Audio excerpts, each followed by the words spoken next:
ಒಂದು 2-3 ತಿಂಗಳ ಹಿಂದಿನಿಂದ ಯಾವಾಗ ಹಿಜಾಬ್ನ ಆರ್ಡರ್ ಬಂತು ಅವತ್ತಿನಿಂದ ಇವತ್ತಿನವರೆಗೆ ನಮ್ಮ ಕಾಲೇಜಿನಲ್ಲಿ ಅದರ ಇಂಪ್ಲಿಮೆಂಟೇಷನ್ ಆಗ್ತಿಲ್ಲ.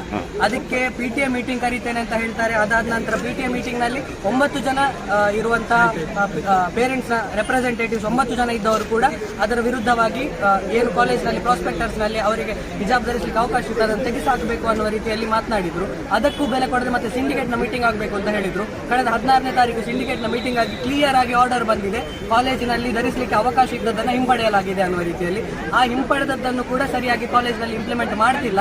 ಹಾಗಾಗಿ ಅದನ್ನು ವಿರೋಧಿಸಿ ನಾವು ಪ್ರತಿಭಟನೆ 44 ಜನ ಸ್ಟೂಡೆಂಟ್ಸ್ ಕಾಲೇಜಿನಲ್ಲಿ ಮುಸ್ಲಿಂ ವಿದ್ಯಾರ್ಥಿಗಳಿದ್ದಾರೆ. ಪ್ರತಿಯೊಬ್ಬರು ಕೂಡ ಕಾಲೇಜಿನಲ್ಲಿ ಹಿಜಾಬ್ ಅನ್ನು ಹಾಕೊಂಡು ಬರ್ತಾ ಇದ್ದಾರೆ. ಕೆಲವು